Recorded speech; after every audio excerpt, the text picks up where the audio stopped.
Hello, good evening, and welcome to TAmLI's Chew the Fat session. So, my name is Deepraj, and I'm your host for the evening. I'm also the founder of TAmLI. For now, I wear many hats in the office, including being the host for the evening. So, before I introduce my guest that you are seeing on the screen, allow me to introduce TAmLI as and its objectives. So, TAmLI is a private, not for profit organization. It is a library and a resource center on US higher education with three chief objectives. Number one is to help promote US higher education in tier two and tier three cities in India. Number two is to promote local literature, art, and culture. And number three is to strive to create and nurture a community of active learners. So, our Chew the Fat session features on Wednesdays. And this evening, we have Dr. Kristian Chervenock, president of South Study in New Mexico, USA. And we are going to talk about high school to university scholarship program. So, Dr. Chervenock, now I request you to introduce yourself and the organization Study in New Mexico, USA. Over Ab- to you.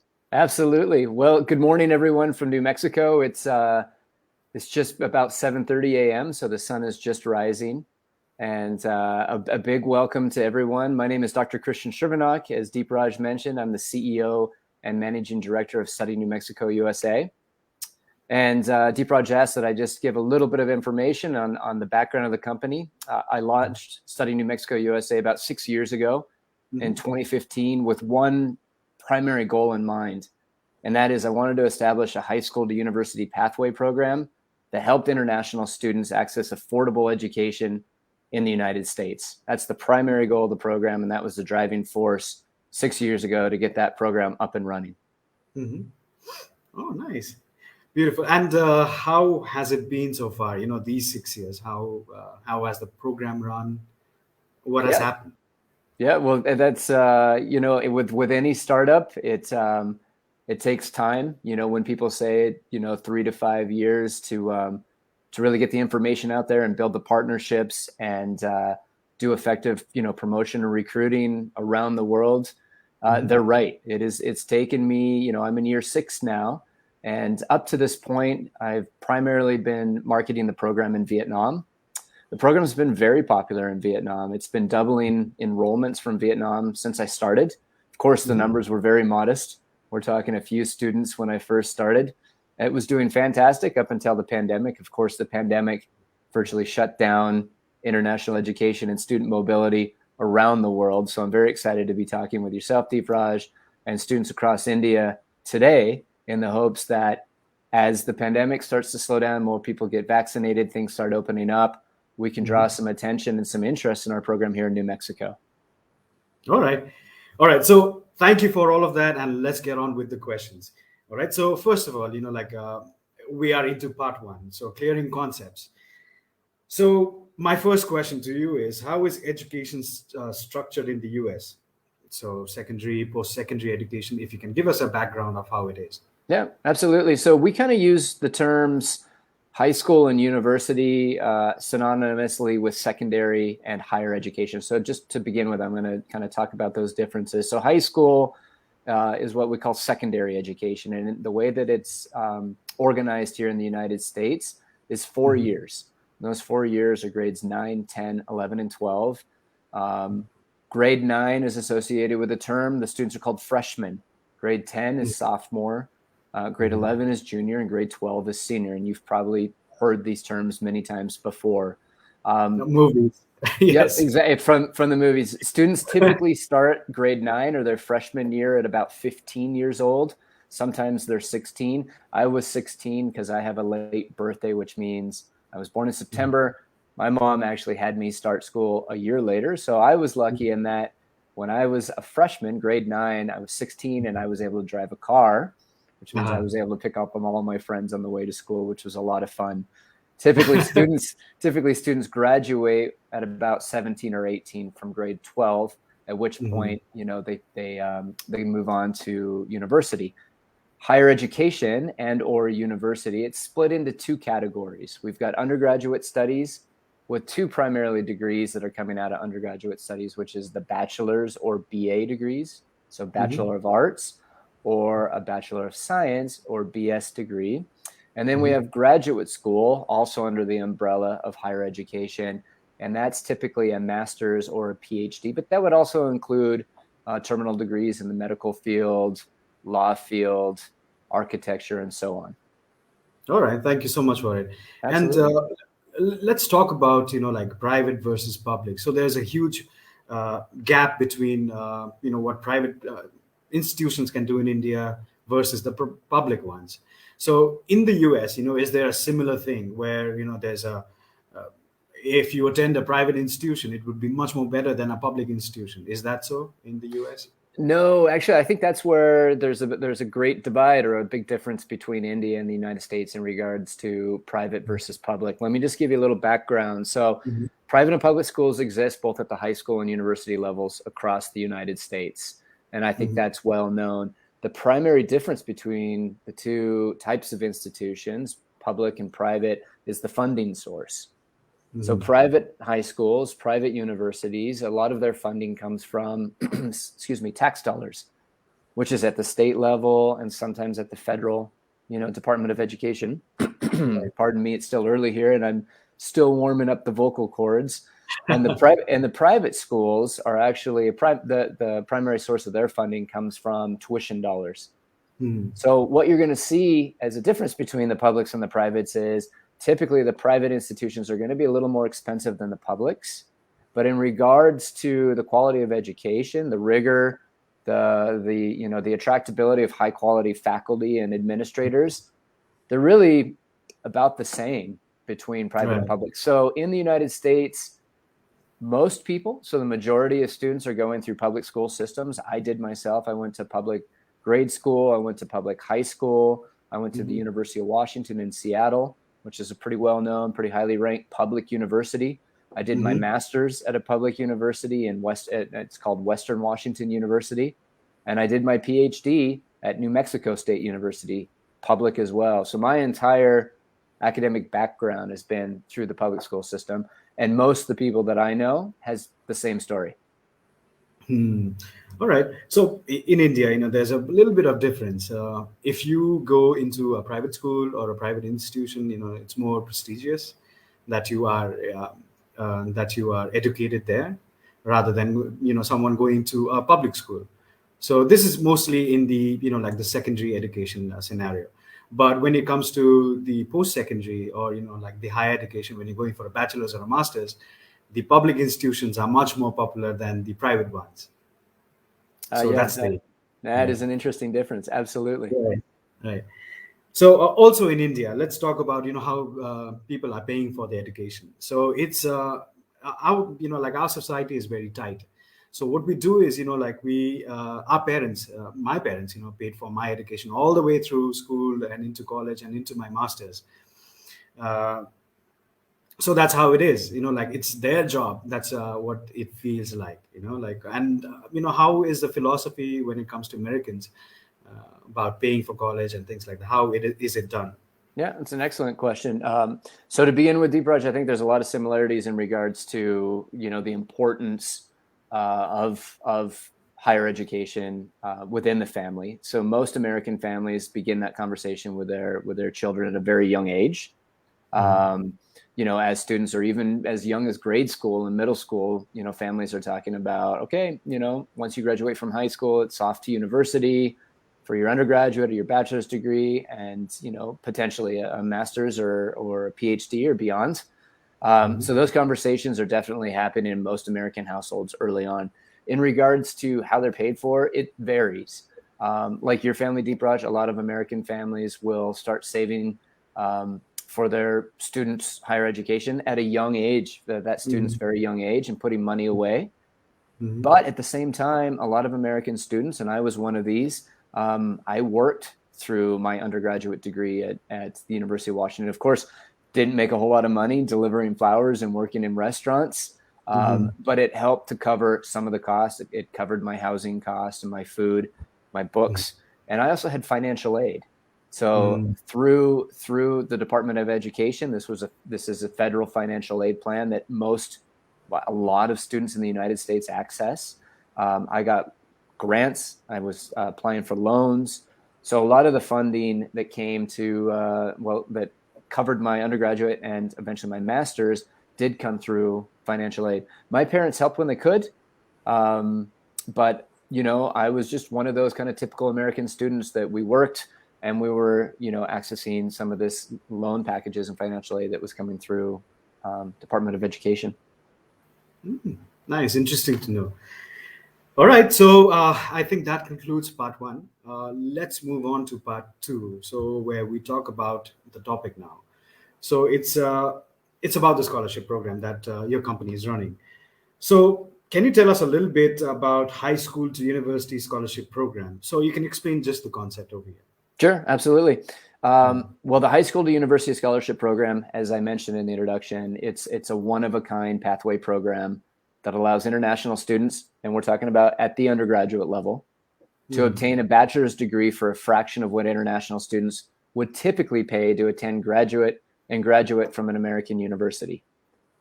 So there is really no other program in the United States, Canada, Europe, Australia, or New Zealand that operates like this. And I'm excited as we get a little bit further on in this scholarship to tell you about, or in this interview to tell you about the scholarships.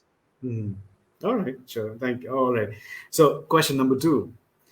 What was the inspiration to get it done? Like you said right in the beginning, like you wanted to work for international students, or, like you wanted to make a better pathway for them to get into the country, experience the education system and things like that.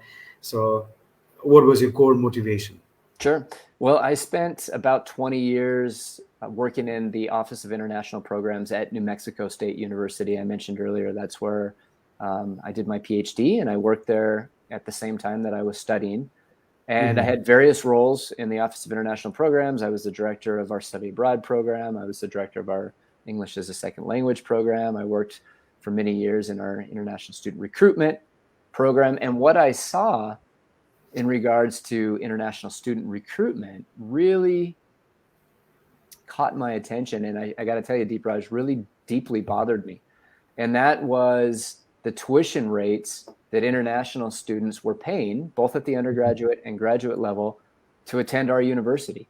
And it was 3 times higher, Deepraj, than what a New Mexico resident, so a student from the city of Las Cruces where I live, or the state of New Mexico, would pay to attend the university. So an international student was paying 3 times the tuition that a local student would pay, but get the same education. And I just remember looking at these numbers and going, man, this is terrible. And I thought to myself, how are families from overseas that are interested in sending their students to the U.S. is still the #1 destination worldwide for higher education. How are these families able to pay these fees? And even at New Mexico State University, that has a considerably lower tuition rate than, let's say, the top 10 or top 25 university in the States, how are they still able to pay, $100,000, give or take, for tuition and fees for a bachelor's degree? So that was really the impetus or the motivation for me to get out there and begin thinking about a pathway program that would make higher education in New Mexico affordable for all, not just that 1% of students that are coming from wealthy families, but for everyone, for working class families. And so I mentioned, I did my PhD while I was at the university and while I was working, and the focus of my dissertation and my research project was basically doing a study all around the world at scholarship programs, pathway programs, taking the best of all of those, working with state government, working with university and high school partners here in New Mexico, and creating what is the Study New Mexico USA High School to University Scholarship Program today. Wow. So it's actually an extension of your PhD. Exactly. Wow. Interesting. I did not know that. Yeah. Amazing. All right. So moving on to question number 6. So you were talking about your scholarship, like earlier, and we had few conversations about it as well. So there are 2 unique scholarships embedded into it, right? So can you go one after the other? Can you just explain our viewers what it is and how does it work in combination, or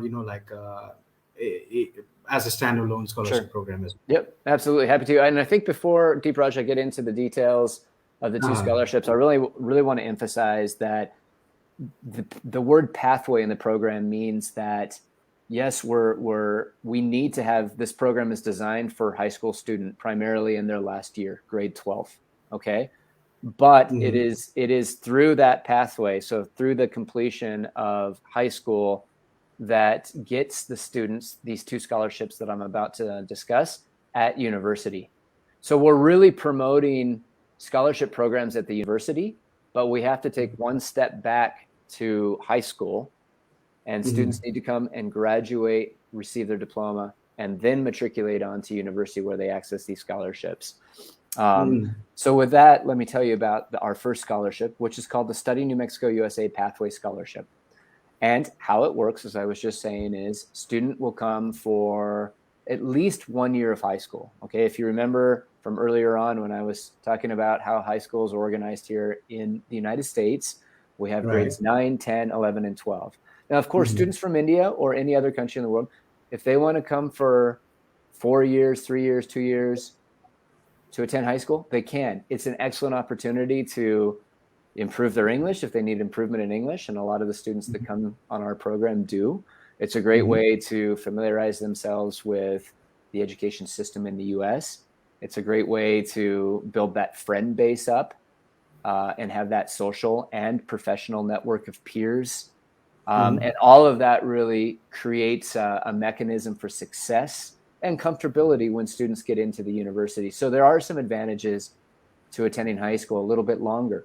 But if a student chooses just to come in for their final year, which again, grade 12/senior year, they're able to. And what we do is we transfer the credit in for the previous grades, usually grades 9, 10, and 11, or the comparable grades in India, for example. And we have a full academic schedule based on that transfer credit. So when they arrive, they will be taking 2 semesters worth of academic courses, which will put them on a trajectory to graduate at the end of the academic year, which is usually the middle of May. Once they graduate, they're given their certificate of completion, which in the United States we call the high school diploma. And assuming they get the high school diploma and they meet all of the graduation requirements, they then are eligible for admission to universities across New Mexico. And if they choose, anywhere else in the United States or Canada or elsewhere in the world. But again, this program is really designed for New Mexico. Okay. Right. Once they have that Study New Mexico, or once they have that high school diploma and they get the Study New Mexico USA Pathway Scholarship, that then gives them resident tuition, which we'll talk a little bit more down the road at the university. So as I was talking about earlier, about when I first wanted to start the company and how I was really bothered that international students are paying tuition rates that are 3 times higher, that's because they're being charged international or out of state or non-resident tuition. So the Study New Mexico USA Pathway Scholarship guarantees that they're charged resident tuition, which right off the bat is going to save them in New Mexico about $70,000 over the course of a 4-year Bachelor's of Arts or Bachelor of Science. Now, the second scholarship that we offer is called the Study New Mexico USA Academic Achievement Scholarship. And the way that this works is once the student attends university, their very first semester, there's some benchmarks that they need to meet in order to be eligible for this scholarship. The first benchmark is they need to maintain 15 graded credit hours per semester. And that's a normal course load here in the United States. At the semester kind of breakdown, most students are taking between 15 and 18 credits. So to be eligible for this scholarship, they need to maintain a minimum of 15 graded credits, and they need to earn a minimum of a 2.5 GPA, which is typically about a C plus, B minus average, okay? Assuming that the student in their first semester of university achieves both of those minimum benchmarks, again, 15 graded credit hours, a minimum of 2.5 GPA, the scholarship, which again is the Study New Mexico USA Academic Achievement Scholarship, that scholarship kicks in for semesters 2, 3, 4, 5, 6, 7, and 8. Mhm. So 7 semesters, that scholarship will be applied towards that student's account, assuming that they meet the same requirements that they had to meet for semester one, 15 credit hours, 2.5 GPA. Now, Deep Rush, super excited to share this news. For Mhm. this academic year, 21-22, students are getting 100% of their tuition covered by this scholarship, 100%. Mhm. So all the student is paying right now are fees, okay? In the US, our tuition is broken into tuition, which is directly correlated to the courses and how many credits you're taking, and then fees. Fees are all of these kind of supplemental university programs like the health center, like the library, like athletics. Uh, all of these different Books and programs, supplies. yeah, exist at the university that don't have their budget from, from the larger university budget are getting it through fees. So that's how Right. that scholarship works. And our students receive both scholarships. 100% of my students, Deep Raj, that have gone on to University of New Mexico are getting the Study New Mexico Pathway Scholarship and the Academic Achievement Scholarship. Okay, so in summary, it's either so a student from India, if he wants to get into the scholarship program, so he'll get into a high school in the US. So it can be in his grade 12, it can be before that as well, and then like qualifies grade wise into a university and gets a direct transfer into a university, qualifies for the scholarship, and also there is another scholarship that will kick in, and then that amplifies and gives the student 100% up to 100% scholarship through this program, right? That's right. Yep, Okay. exactly. And it's important to note that that scholarship varies from 100%, which it hasn't done. I mean, it's doing in 2021, 2022. It Mhm. hasn't paid 100% tuition since, I believe, 2015. So that Mhm. scholarship varies. We can't guarantee that it's going to be 100% in the future, but it will vary typically between 70% tuition coverage and 100%. All right. So maybe like my next question can clear that a little bit. So the Study New Mexico USA Pathway Scholarship guarantees resident in-state tuition for students that successfully complete the high school program. Now, can you tell us about the special legislation that is there that helped create the scholarship? Yep, absolutely. This is and it's a great question. I know a lot of people are going to be curious about how these phenomenal scholarships exist. So, in 2005, our state government, which is the New Mexico legislature, passed a Mhm. Senate bill, and the Senate bill is 582. And that Senate bill reads, and I've got the verbiage here, so I'll read it and then I'll summarize it. It says, any tuition rate or state funded financial aid that is granted to residents of New Mexico shall also be granted on the same terms to all persons, regardless of immigration status, who have attended a secondary educational institution in New Mexico for at least 1 year and who have either graduated from a New Mexico high school or received the general education development certificate in New Mexico. So essentially, this legislation, that's now about 16 years old, was passed. It's still honored all across the state of New Mexico at all of our 8 private and public universities and our junior colleges. And it Mhm. basically says if you are an international student and you graduate from a high school in New Mexico and you receive your high school diploma, which is your certificate of completion, you will be guaranteed resident tuition and the same state scholarships or state financial aid that residents do. So New Mexico residents do. So Right. essentially, an international student is treated exactly the same as a student that was born and raised in New Mexico is Mhm. when they attend university. And I'll tell you, Deep Raj, part of my dissertation research was to look around, the other 49 states. Of course, we're 50 states in the United States, all across Canada, all across Europe, Australia, New Zealand. So the big international study destinations. And I wanted to see if there was a program out there that even came close to what we were offering here in New Mexico. And the Mhm. answer is a resounding no, there's not. There's nothing that even comes close to these 2 scholarships. So it's very unique to here in New Mexico in this program in particular. Well, good to hear that. So, in terms of cost, how is it working out for an international student? So, it goes into a high school, how much will that cost? And Sure. when? Yep. So the high school programs vary, and I've got that information in the budget on the website. But the high Mhm, school programs vary. We've got public high schools, we've got private high schools that have on-campus accommodation, meals, excursions. All the programs include insurance, mhm, and so that ranges between about $25,000 and $30,000 for the high school. mhm, Once the student gets to university through these scholarships that we've explained, our mhm, students are graduating with, again, this is after 4 years. So this is not per year. This is total for a mhm. bachelor's degree. They're graduating somewhere between $10,000 and $16,000 total.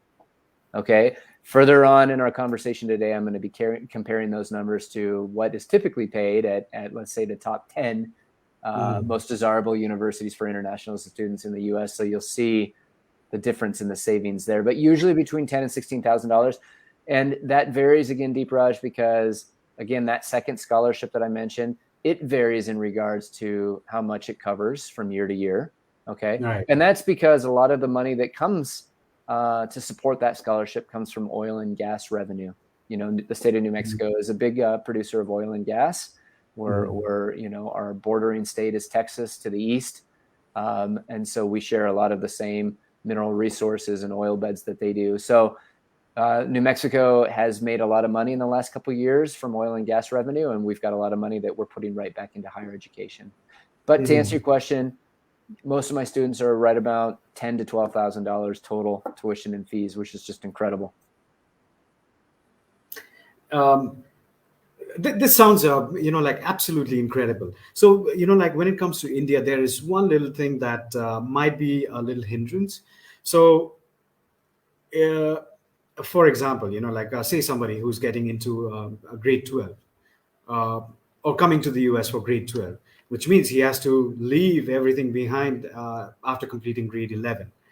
Now, there's always a risk for that student, like whether he can manage himself in the US all alone, living in New Mexico and things like that. So it becomes a little tricky in that part. Now, what if, like the student was to come in grade 11 instead of grade 12, how would the cost vary now? So if the student came for grade 11, Deep Raj, and plan to also continue to grade 12 and on to university, or just a 1 year more of an exchange program? Grade 11, 12, and then get So on to college. yep. So we do reduce the price for students that want to come for more than one high school year, and we can work with students and families on that. We've got some scholarship funds available Mhm, to help subsidize extra years mhm, in high school. So I don't want to give a definitive number on that because let's mhm. just take it on a case by case. But definitely, if a student comes in and wants to spend more than 1 year in high school, there are ways that we can cut the cost substantially on that. All right. I got into an interesting, like I heard something interesting. So can a student come into grade 11 as an exchange student, complete grade 11, go back to his primary school in India, complete his, grade 12, get a certificate, and then come into New Mexico? Is that possible? Yeah, absolutely, but they won't have the New Mexico high school diploma if they do that. And without that New Mexico high school diploma, they won't get the Hmm. scholarships. So Ah. if the student wants to come on a J1 visa, spend a year as an exchange student, we have those programs. Absolutely, we can happily accommodate them. But if they go back Mhm. to India, graduate from an Indian high school, and then come to New Mexico or any other state, but we're talking about, the 8 universities here in New Mexico, Mhm. they're going to be admitted as an international student, and the tuition is going to be at an international / non-resident rate. So instead of graduating, for $10,000, they're going to be graduating for $110,000 approximately. So we definitely wouldn't want to advise that. If you were working with students that, were focused on finishing high school and obtaining their undergraduate degree at an American university, we would definitely want them to come for their last year, get the high school diploma, matriculate, which means continue on to university, and then be able to Mhm. access those two scholarships that we just spoke about. Interesting. Interesting. Thank you for sharing that. Absolutely. Uh, Now let's do a comparison. About the top 10 universities, US universities, and international students typically attend. Sure. So if Well, you give a picture of that. yeah, we'll just go through briefly. I've got a list here of the top 10 universities attended by international students. This is data that I just pulled. So these are the top 10 most popular universities for undergraduate study for 2021. The first one's New York University. Get this, Deepraj, for a semester of tuition and fees at NYU, it's $27,000, $440. Okay. So annually at NYU, it's about $55,000. Total tuition and fees for 4 years is $219,520. So almost $220,000. So if you compare NYU, which of course is a phenomenal university, globally known, highly, highly ranked, but $220,000 compared to what we talked about at our participating universities, which is going to cost between $10,000 and $16,000. Northeastern University in Boston, $28,000 a semester, $57,000 a year, $230,000. University for a degree, for a bachelor's of science or a bachelor of arts, $230,000. University of Southern California, $28,000 a semester, $57,000 a year, $229,000 for a bachelor's degree. Columbia University, $247,000 for a bachelor's degree. University of Illinois, Urbana-Champaign, very popular school, $258,000 for 4 years, tuition and fees. Deepraj, this does not include living expenses. This is not including rent. This is not including groceries. Doesn't include books. Doesn't include utilities or gas money or bus passes. That's just tuition and fees. Arizona State University, just next door to us here in New Mexico, $136,000. University of California, Los Angeles, so UCLA, $172,000. University of California, San Diego, $240,000 for an undergraduate degree. Purdue University, $124,000, and Boston University, $218,000. So I would say an average of $200,000 is what families are having to save and spend just for tuition and fees for their student to attend these universities for an undergraduate degree. And when you compare those to we have 4 primary university partners here in New Mexico. We have New Mexico State University, where I obtained my doctorate degree and worked for many years. We have the University of New Mexico, which is in Albuquerque, our flagship university. We have a highly ranked STEM-specific university called New Mexico Tech, Science and Engineering Research University. And then we have a smaller liberal arts university called Western New Mexico University. New Mexico University, by the way, is our most affordable program. Students are graduating for about $9,000 or less for a bachelor's degree. And the other 3 universities, about $16,000. But again, it varies depending on how that second scholarship is paying out. So an incredible difference, a savings of $175,000 on average or more, $200,000 savings. It's incredible, isn't it? It is. I'm excited. These numbers are looking incredible on my hands right now. Now, all right. So New Mexico is a little unheard of. When Indian students or parents are looking at universities or cities or states to go to the US. So give us a little background on, how New Mexico is. Oh, I'm glad you asked that question. Just because you can see my face lighting up, and I'm excited to talk about, my home for the last, almost 25 years. Deepraj, I'm originally from Canada, from Vancouver, which is a beautiful city on the west coast of British Columbia. When I was a boy, I left Canada and moved to Washington State near Seattle. So I've lived most of my life, half of my life, I should say, in which is arguably one of the most beautiful parts of North America, the Pacific Northwest, and between 2 incredible, Pacific coastal cities, Vancouver and Seattle. When I came to New Mexico, I was completely amazed at the sheer beauty and expanse of this place. The American Southwest is stunning. The desert landscapes, the color, the texture, the sunsets, the sunrises, the architecture, the people, the diversity The languages, of course, New Mexico officially designates Spanish and English as its official languages in New Mexico. All of those things made me fall in love immediately with New Mexico. And there's a few things that I just want to share with the group too that really rounds out why New Mexico is such a wonderful place to live and study. First of all, low cost of living. New Mexico is has one of the lowest costs of living anywhere in the United States. From tuition, what we've talked about, housing, utilities, groceries, transportation. It is an ideal study destination for international students because of the low cost of living. If you're going to move to New York, or you're going to move to San Diego or LA or Seattle or Chicago or Miami or Dallas, any of those cities, you're going to be paying a lot of money, Deepraj, for not only your tuition, but to get yourself an apartment, for your utilities, for your groceries, for your cup of coffee, for your meals at the restaurants. I mean, they're exponentially higher, especially when you go to the West Coast, East Coast, Upper Midwest. Top tier universities. I talked about the 4 universities that we partner with consistently here in New Mexico.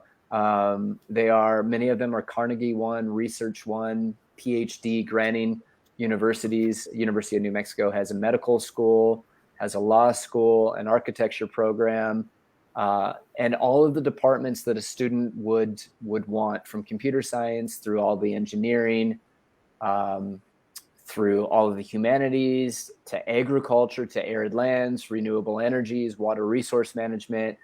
Our cohort of the universities has all of those departments and all of those degrees available. And I mentioned New Mexico Tech, which is our STEM specific. It's also our highest rated university in New Mexico. It attracts students from all around the world. They have a lot of collaborations with our national laboratories across the country. They get a lot of funding from Department of Defense and the national laboratories. So they're doing some really cutting edge work, both on research and academics within the STEM field. So I wanted to touch base just briefly on top tier universities. The location is ideal. I know a lot of people, Deepraj, aren't familiar with where New Mexico lies on the map. So let me just tell you, it's right between Texas and Arizona. And I know most people around the world know where Texas is, and a lot of people know where Arizona is. So we're to the east. In California, exactly. So we're to the east of Arizona. We're to the west of Texas. We're one state south of Colorado. I'm within 30 minutes in my car, so a 30-minute drive to Texas. I can be in Arizona in 3 hours. I can be in California by car in 10 hours to LA, but I can get on an airplane, Deepraj, and I can be in San Diego or LA or in San Francisco in about an hour and a half. So it's an ideal location. You can reach California, Arizona, Texas, Colorado within a day's drive. You can get on an airplane and be there within an hour or two. Okay. The weather here. Okay. So for those people that are interested in nice weather and don't want to end up in a freezing cold, snowy, icy, rainy climate, New Mexico is the place to come. We've got some of the best weather on the continent. We've got about 350 days of sunshine. It's a warm and sunny, dry, year-round climate. We do have seasons right now. Of course, it's fall. The leaves are changing colors. The sunlight is a golden, beautiful golden light. When you wake up in the morning, you need a light jacket. Same with the evening to sit around the fire and socialize with friends. But during the day, it's still quite nice. We're talking between 20 and 25 Celsius in the winter. So it's just lovely weather. New Mexico is known for art. Santa Fe, our state capital, is a destination, a global destination for art and restaurants. So we've got world-class restaurateurs that have set up restaurants. We have world-class, very well-known artists and musicians that call Santa Fe and New Mexico their home. And lastly, food and architecture. If you love to eat food, come to New Mexico. If you love to enjoy beautiful aesthetic architecture, not just in homes, but in public spaces, buildings. New Mexico is just a pure delight and treasure for both of those areas to enjoy the great food and the architecture. Okay, so thank you for all of that. One more question. Sure. So how is like the industry? So how are things looking when students go in for CPT or an OPT program for international students? So are these students going into companies in New Mexico, or are they going out of state to work in either Texas or California, or going upstate to New York? So Yep. how is this working out? They're doing both, Deep Rush. So of course, New Mexico has a relatively small population. We're the fifth largest state in regards to the size of the state, the land. Uh-huh. But we have one of the lower populations. We've just got about 2 million people in New Mexico. Okay, so that Mhm. means, of course, there's not a tremendous amount of industry here, but Mhm. fortunately, we're sandwiched between states that do. Texas, of course, major industry in all fields. You've got huge cities of Houston, Austin, San Antonio, Dallas, Fort Worth, even El Paso, Mhm. which is 30 minutes from here. So a lot of our Mhm. students that are doing OPT are traveling to Texas. A lot of them are going to Arizona. We've got Tucson and Mhm. Phoenix within, a 3 to 4 hour drive. And of course, California. You've got all of the big coastal cities up and down California. A lot of our students that are in the tech industry might end up in Washington State. They might end up Mhm. in Texas, Florida Austin, as well. right? Florida Exactly. as So well. they're going all over the world. When I was at the university, and we were processing OPT for undergraduates, we would see them. Some would stay in New Mexico, but universities here do such a wonderful job of connecting students with industry partners, and that's Mhm. really the role and responsibility of guidance counselors, but also department heads and faculty. So they're going to be connecting graduates to opportunities across the country. Yes, Mhm. some of them are going to be in New Mexico, but many of them are going to be in other places. All right, sounds good. Okay, now last, the most important question. So, what are the eligibility requirements, and how do students apply to your program? Yep. So, as I said before, studying New Mexico USA can accommodate students at all high school levels, so grades 9 through 12. Mhm. Students need to have a minimum of a 2.75, and that's the US grading system, or higher. So, a 2.75 GPA or higher, to get admission. And English proficiency, I don't know if this is going to be a big deal in India. With some of the countries, of course, in Central Asia and Southeast Asia, it is. But we need a Mhm. TOEFL of between 46 to 59, or an IELTS of 5.5 or higher. Mhm. And Deepraj, as I've mentioned in conversations that you and I have had previously, if a Mhm. student wants to apply that hasn't done a TOEFL or IELTS, that's fine. They can still get Mhm. admitted to high school. They may need to take the TOEFL or IELTS depending on what university they want to attend, but there's also pathways where they can come, be admitted without a TOEFL or IELTS, graduate from high school, and attend university without ever having taken the test. So that's an option that we'll talk about if some of your students are interested in knowing more about that. Right, right, right. Well, that concludes everything from my side.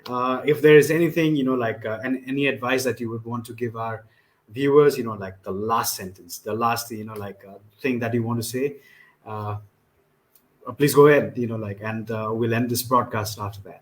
Yeah, absolutely. I think the big thing that I want to get across, Deepraj, is that New Mexico is a state and not a country. We are the 47th state. So we are, as I mentioned, we are a state that's located between Arizona and Texas and Colorado. Even people in the United States, Deepraj, mistake New Mexico for the country of Mexico. So I always like to clear that up. This is not Uh-huh. Mexico, the country, New Mexico, the state.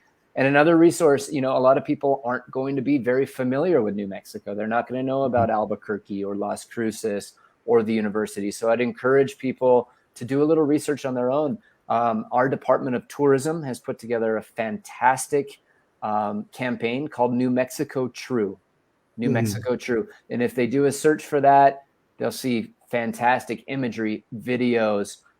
There's links, I believe, from our website. We've got some nice imagery too. But I would encourage people to do some research on New Mexico so they can see firsthand some of those things that I was talking about, is why New Mexico is such a highly desired place to live. All right, thank you so much. And what I'm going to do is, like for everybody who's watching this video, uh, all that links that I'm going to share, I'm going to put it up on the video chat box and all of that. So I'm going to put a link to Dr. Chervenock, Christian's website. I'm going to do that, and I'm going to also share, like links to the tourism videos and other links that might be helpful helpful to students. So I'm going to put all of that down, and if there are any queries, you can directly reach out to the company, to Dr. Chervenock, and I think that's going to be helpful to everybody. Well, thank you so much for joining in, whoever joined in, and if you are watching this later, thank you for watching it till the end. And thank you, Deep Raj, for having me on. I'm excited to come back in the future and continue our conversations. It was great. Yes.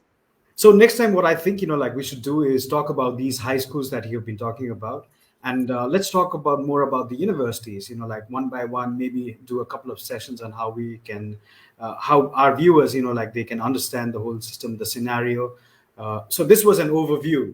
Now we go deep dive into the schools and also the pathway program to universities.